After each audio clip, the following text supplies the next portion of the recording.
हो गए। बहुत ध्यान से सुनिए, बुद्धिमान लोगों का एक कर्तव्य है, बहुत ठीक से सुनिए, बुद्धिमान लोगों का यह कर्तव्य है कि वह अपना काम तब छोड़ें जब वह अपने बच्चों को सेट कर चुके हैं। बच्चों के लिए पाठ पूजा, भगवान से प्रार्थना, यह माता पिता का दायित्व है।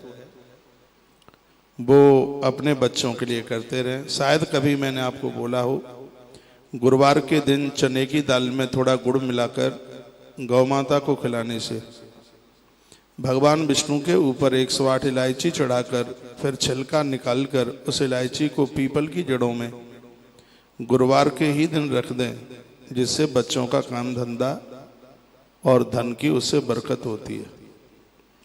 जो कार्य से अभी तक सेट नहीं हुए हैं उन्हें काम मिलेगा।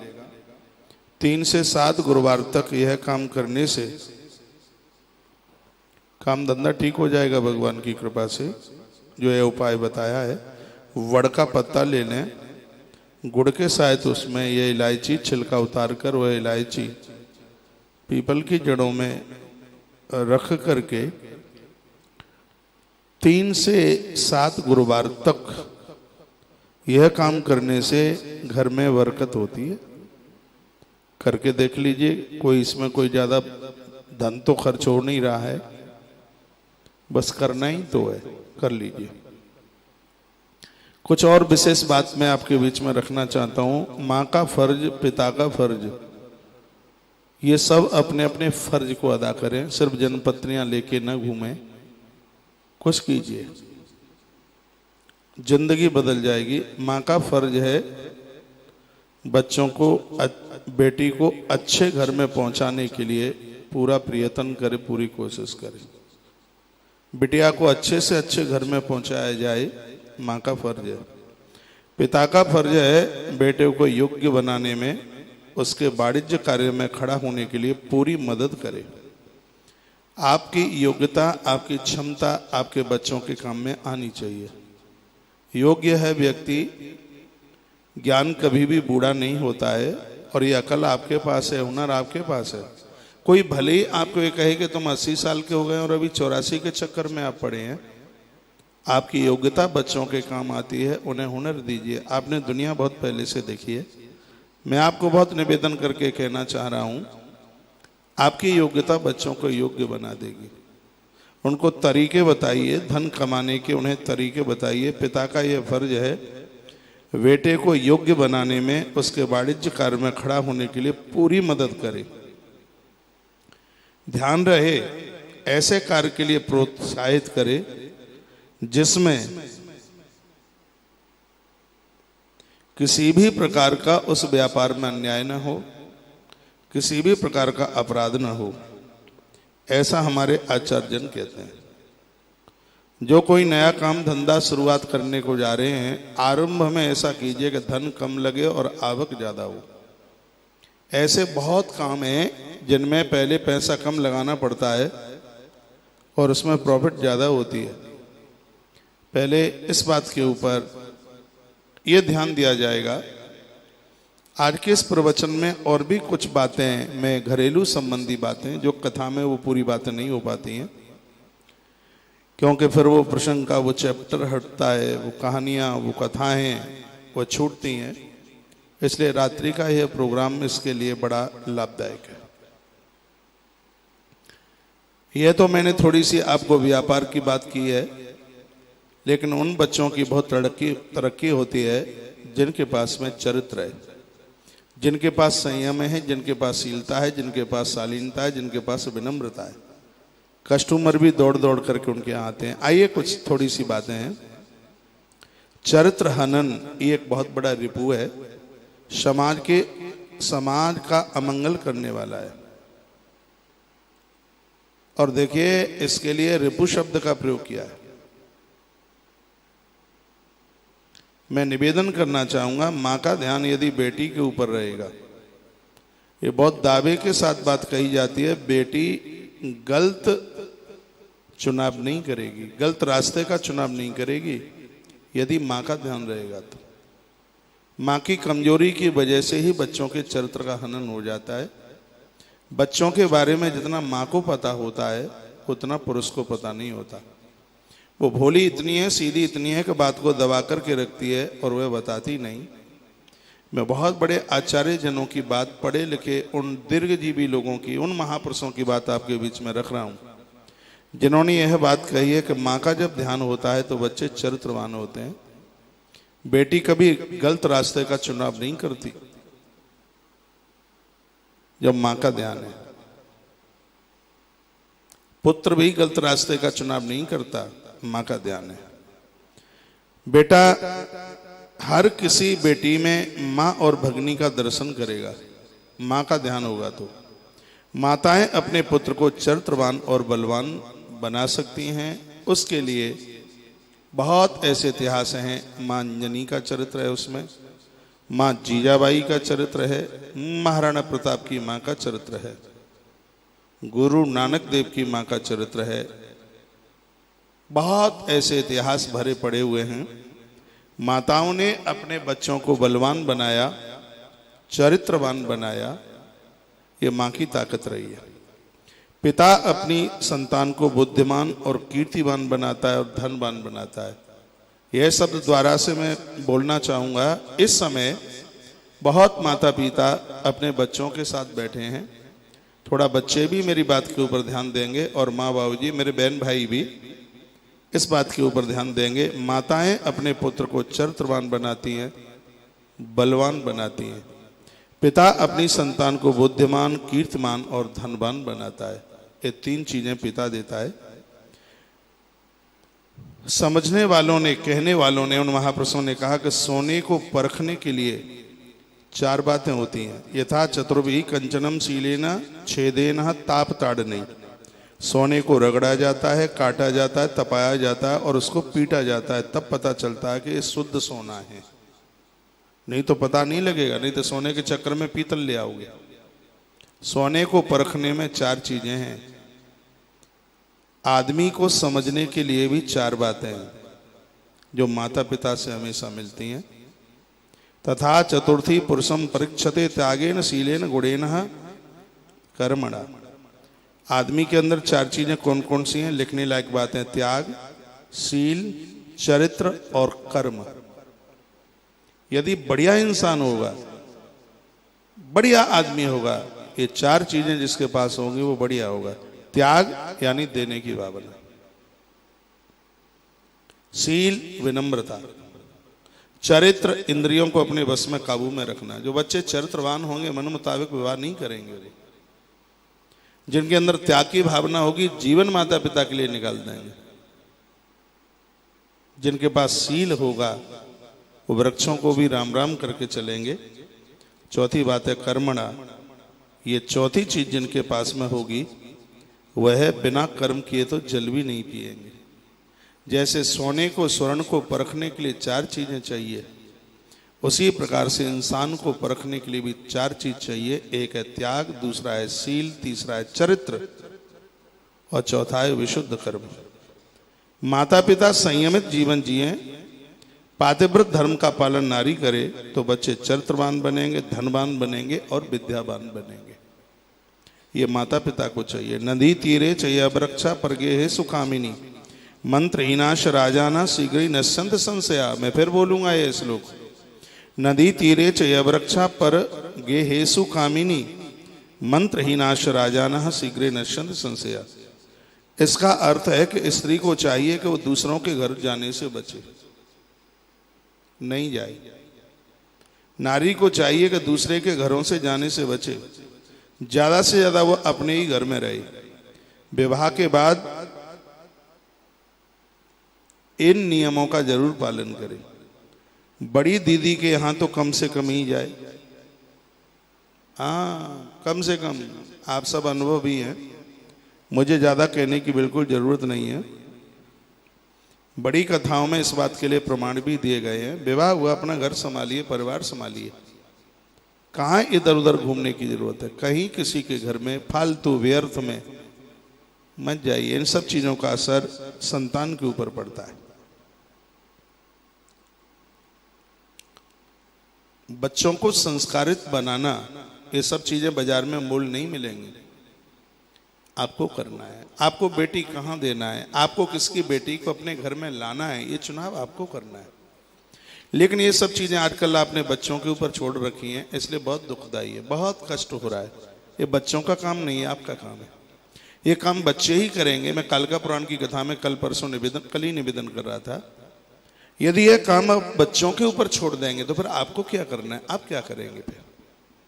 बहुत ध्यान से सुनिए। जहां आप अपनी बेटी दे रहे हैं, उनके माता पिता, दादा दादी और नाना नानी का इतिहास जरूर जानिए।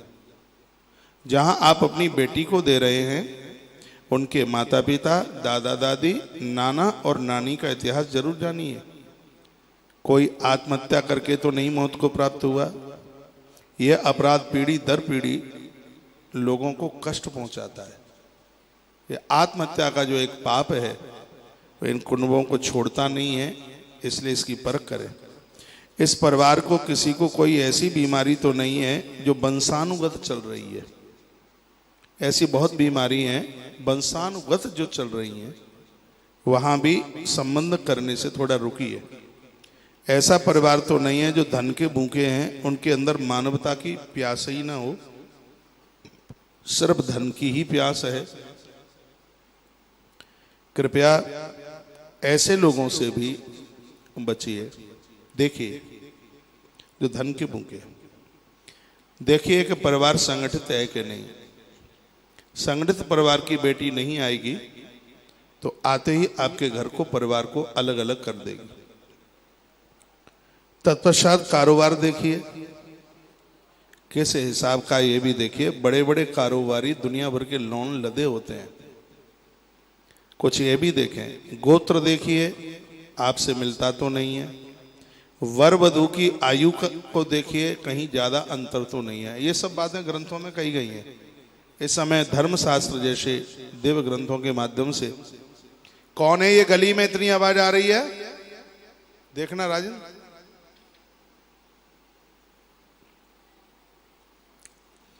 गोत्र देखिए, आपसे मिलता तो नहीं है, एक गोत्र के साथ विवाह नहीं करना।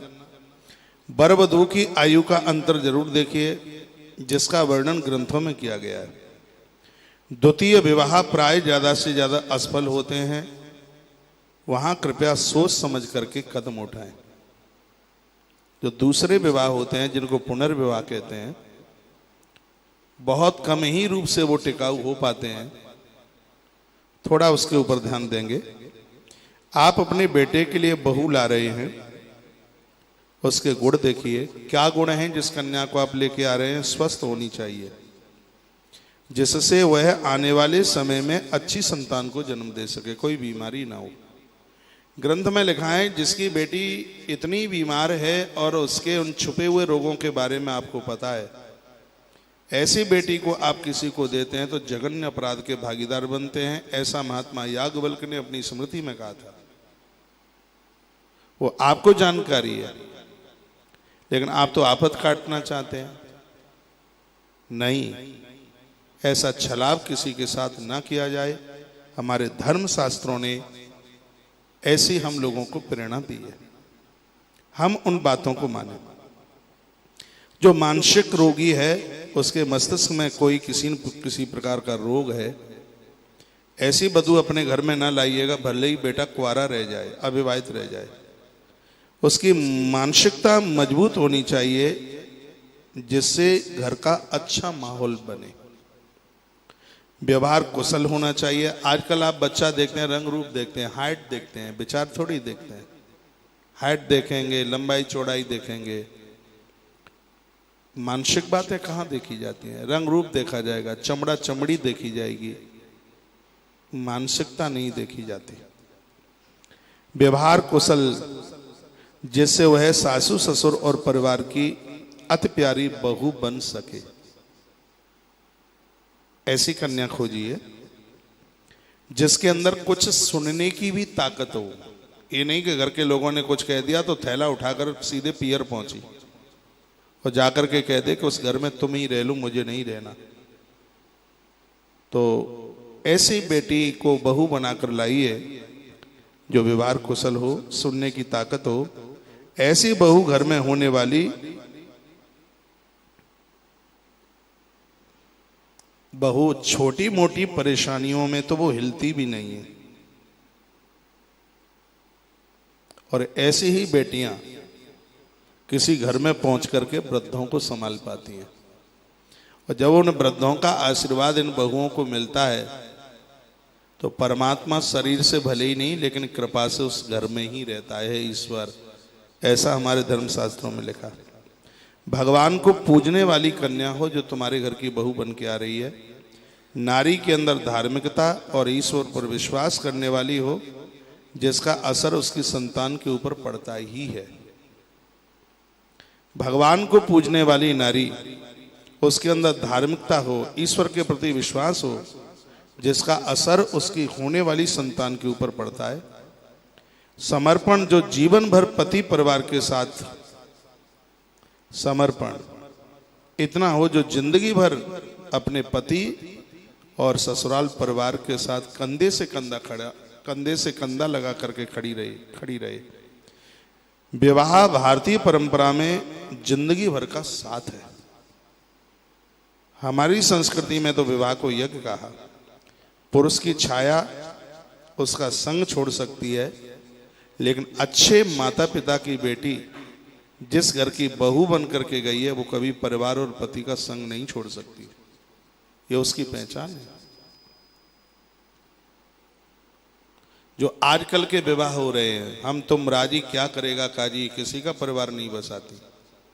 ये कोई परिवार चलने वलने वाले नहीं है। 7 भामर पढ़कर जो धर्मक सूत्र में बंधे हैं वही परिवार चला पाएगी। पुरुष की छाया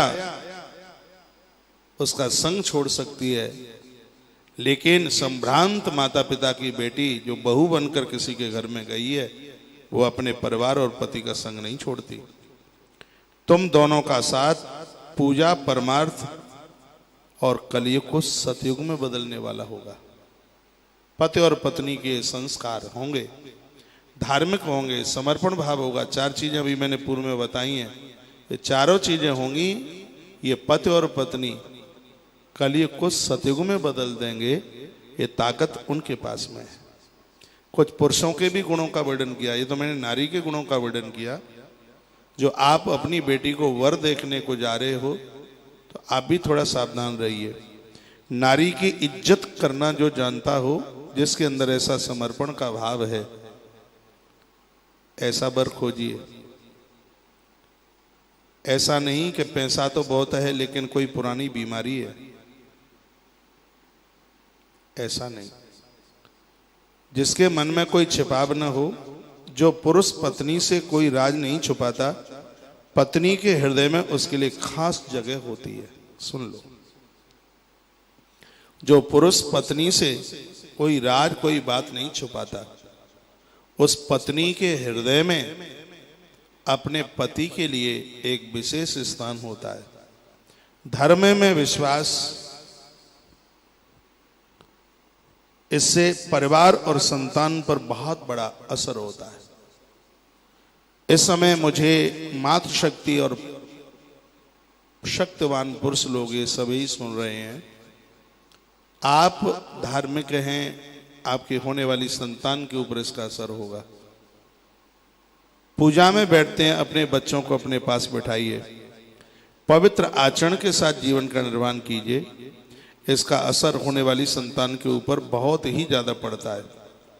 गैर स्त्रियों के साथ जुड़ना ग्रंथों में इसे एक नारी की हत्या के समान अपराध बताया। बहुत ध्यान से सुनिए, सिर्फ स्त्री को मार देना ही एक स्त्री हत्या नहीं है। जो अपनी गृहिणी पत्नी को छोड़कर गैर स्त्रियों के साथ, जिसको बाजारू औरत कहा गया है, भ्रष्ट गिरी हुई, पतित,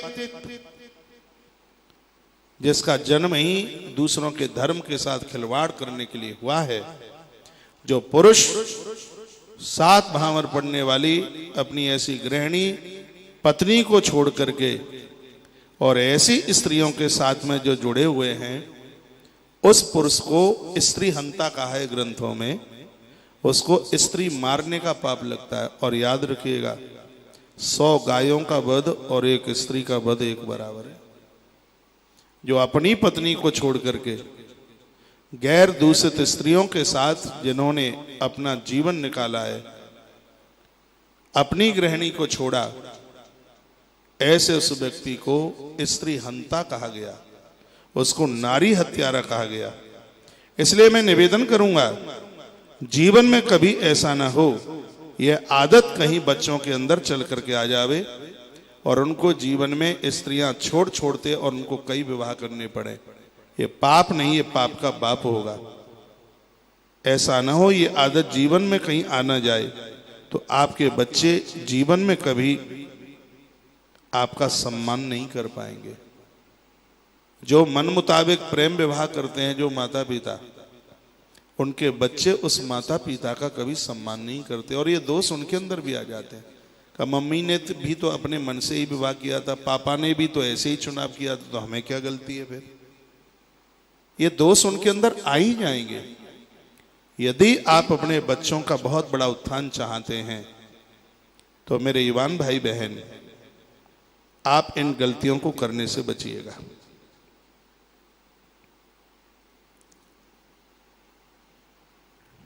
अपनी पत्नी के साथ कभी भी ये धोखा ना करें। नशीले पदार्थों में अरुचि जिस पुरुष में किसी भी प्रकार की गलत आदत नहीं है, वो कमाल कर दिया, वो साक्षात ईश्वर के रूप में उस घर में वास कर रहा है। आप अपनी बेटी जहां दे रहे हैं तो सबसे पहले देखिए खान पान कैसा है। वर नशा तो नहीं करता। क्या लिखा है कि जो नशीले पदार्थों में अरुचि रखता है, जो चरित्रवान है, उसके अंदर कोई गलत आदत नहीं है। हमारे धर्म शास्त्रों में लिखा है वो पुरुष की चद्दर ओढ़े है। सच में तो वह साक्षात उस घर में कोई ईश्वर ही बसेरा कर रहा है। और यदि आपकी कन्या को कहीं ऐसा वर मिलता है तो ग्रंथ में लिखा है ऐसा कन्यादान करने का 1,00,000 यज्ञ के बराबर पुण्य प्राप्त हो जाता है। ऐसे वर को आप अपनी कन्या देते हैं, 1,00,000 यज्ञ करने का पुण्य प्राप्त होता है। एक कन्यादान का इतना फल है। इसलिए उसमें जल्दीबाजी न कीजिए। और ये बात आपके काम में जरूर आएंगी जो यहाँ से बोली जा रही है। किसी के दबाव में आकर के संबंध मत कीजिए। देखिएगा कि वर कहीं नशीली चीजों का सेवन तो नहीं करता है, भ्रष्ट तो नहीं है, पथ भ्रष्ट तो नहीं है। ये सब चीजें देखने की बहुत ज्यादा जरूरत है। पुरुष के घर से लेकर ससुराल के घर तक, संपूर्ण देश तक ऐसे पुरुष को बहुत सम्मान मिलता है। चाहे अपने घर में हो, चाहे ससुराल में हो, चाहे देश के कौन से भी कोने में हो।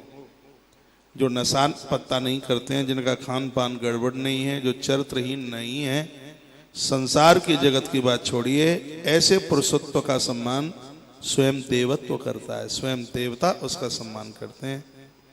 वह देवियां बहुत दुखित होती हैं जिनका पति या बेटा नशे में चूर होता है। मैं आप सब जनों को कहना चाहूंगा, आज देश नशा में बर्बाद हो रहा है। कैसे भी इनको रोक लीजिए, प्रार्थना है। वो कोई और नहीं है, वो आपका बेटा हो सकता है, वो आपका पति हो सकता है, वो आपका भाई हो सकता है, वह आपका पिता भी हो सकता है। ग्रंथ तो यह कहता है कि शराबी अविवाहित रहनी चाहिए। अब मैं ये कह दूंगा, आपको बुरा लगेगा यदि किसी का बेटा पीता होगा। ग्रंथ ने तो ये कहा कि किसी की बेटी की जिंदगी खराब मत कीजिए, अविवाहित होना चाहिए। कितनी भी जिंदगी में दिक्कत परेशानियां आवे, अपने धैर्यता को न खोए। ऐसा वर देखना जो धैर्यवान हो। परेशानियां बहुत आती जाती रहेंगी, हिम्मत को जो बनाए रखेंगे वही पुरुष अपनी पत्नी का साथ दे पाएगा। हिम्मतवान है, धैर्यवान है। सतकुले योजने कन्या, कमाल की बात है। विवाह में स्त्री पुरुष दोनों का कुल देखना बहुत ज्यादा जरूरी है। दोनों का, वर का भी, वधू का भी। अपने धर्म में 7 फेरे और 7 वचन का बहुत भारी प्रचलन है। वो आपको 7 फेरे 7 वचन याद होंगे। अपने धर्म में 7 फेरे और 7 वचनों का भारी प्रचलन है। शायद यह संबंध 7 जन्मों तक चलने वाले रहते होंगे। कुलीन शब्द लिया है, ध्यान दें। आचार्य कहते हैं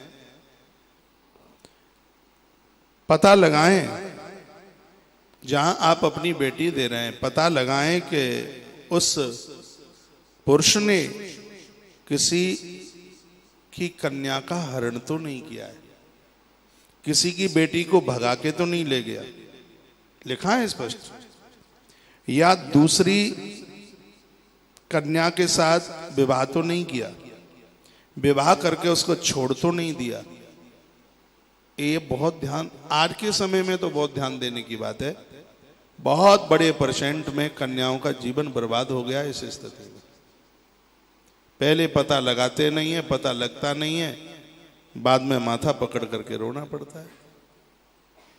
तलाक शब्द आज के समय में हिंदू परिवारों में तलाक का प्रचलन आ गया है।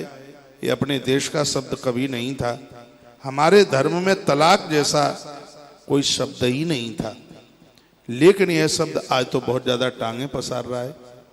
वर्तमान की बात करें, ऐसे कई दाम्पत्य मिल जाएंगे जिन्होंने कुछ वर्ष संग रहकर तलाक ले लिया हो। कई तो इतने क्रूर मिल जाएंगे जिन्होंने जीते जी बच्चों को अनाथ कर दिया हो। 2 बेटा 2 बेटी या 1 बेटी 3-3 4-4 बच्चों को छोड़ने में आज के माता पिता को भागने में शर्म नहीं लगती। वर्तमान में 4-4 बच्चे होंगे, इतना चरित्र गिरा हुआ होगा, अपने बच्चों को और पत्नी को छोड़कर किसी गैर स्त्री के संग पहुंचने में उनको कोई शर्म नहीं लगेगी। नारी के लिए भी, जिसके घर में 2 से 4-4 बच्चे होंगे, अपने बच्चों को और पति को छोड़कर भागने में, किसी भ्रष्ट व्यक्ति के संग रहने में उन्हें कोई लाज नहीं लगेगी। आज की स्थिति ऐसी है। मैं निवेदन करना चाहूंगा, जो अपने परिवार को उजाड़ के गई है या जो अपने परिवार को उजाड़ करके गया है, ये लोग कौन से किसके परिवार को बसाएंगे? ऐसे लोगों से कृपया सावधान रहिए। इसलिए पवित्र परिवार देखिए। इससे तो आपके बच्चे अविवाहित रह जाएं तो ज्यादा ठीक है। ऐसे विवाह मत कभी कीजिए। ऐसे विवाह के लिए हमारे आचार्यों ने बहुत भारी विरोध किया है। वर्तमान समय में प्रेम विवाह चल रहे हैं। वर्तमान समय में अपने धर्म में ये एक बहुत बड़ा घातक प्रचलन चल रहा है। इसके दुष्परिणाम भी देखने को मिल रहे हैं। अधिकतर है बेटियों का जीवन इसके चलते बर्बाद हो रहा है। बुरा ना मानिएगा, वो आपकी बेटी है, वो मेरी भी बेटी है, वो आपकी बहन है, वो मेरी भी बहन है, और मैं अपना ही समझ करके बात कर रहा हूं, कोई पराया समझ करके नहीं। जो पुरुष या स्त्री धार्मिक परंपराओं से वचनबद्ध होकर आपसी समझ के माध्यम से ये विवाह, जो पुरुष हो या स्त्री हो, धार्मिक परंपराओं को तो उन्होंने त्याग दिया, छोड़ दिया। एक दूसरे से वचनबद्ध हो करके जो विवाह कर रहे हैं, एक बार ये सोचना चाहिए, क्या ये दाम्पत्य अपने माता पिता की सेवा कर पाएंगे? क्या उनको रोटियां दे पाएंगे? ये तो जन्मपत्री में भी नहीं होगा शायद।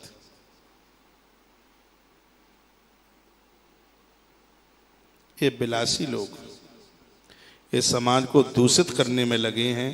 ये विवाह संस्कार के पवित्र उद्देश्य को खत्म कर रहे हैं।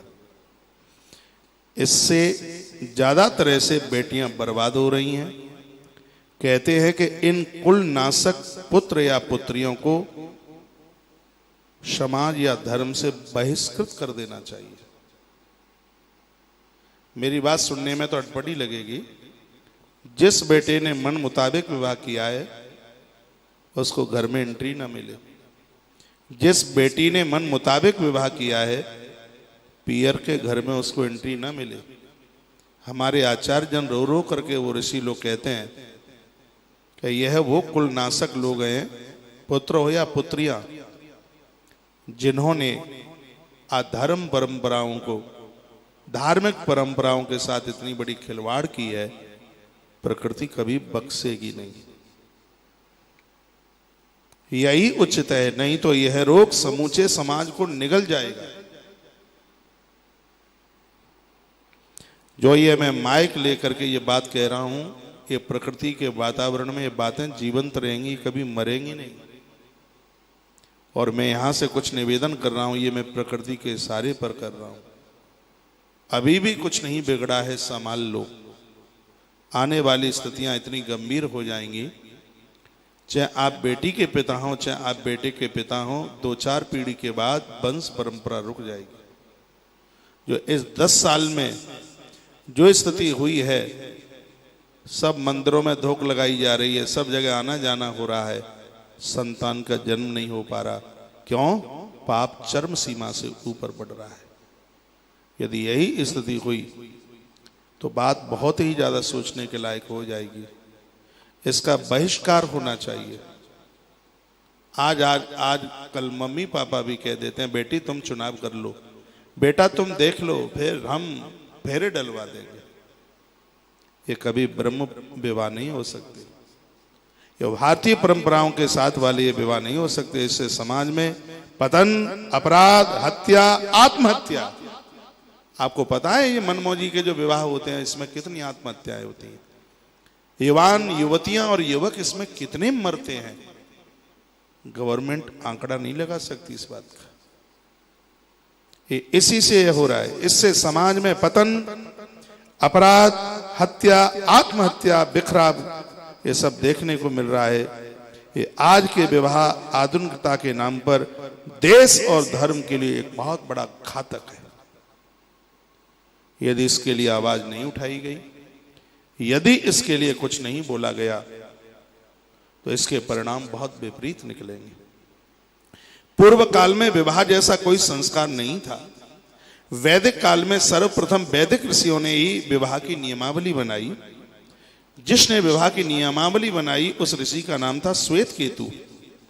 इस महापुरुष ने मर्यादा बनाई थी धर्म की रक्षा के लिए, विवाह प्रणाली की स्थापना की। तभी से कुटुंब व्यवस्था का आरंभ हुआ।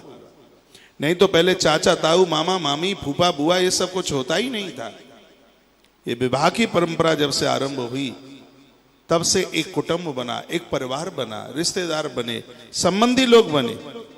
उन्होंने कहा था विवाह नहीं तो परिवार नहीं। महात्मा श्वेत केतु ने कहा था। अपनी ऋषि परंपरा को पढ़िए। महात्मा श्वेत केतु ने कहा था यदि विवाह नहीं तो परिवार भी नहीं। ऋषियों ने कहा था कि विवाह करके जीवन निर्वाह करना यह सभ्य लोगों की पहचान है। ये लिख लीजिएगा। धार्मिक परंपराओं के साथ विवाह करना, भैया विवाह करके जीवन निर्वाह करना, ये सभ्य होने की पहचान है।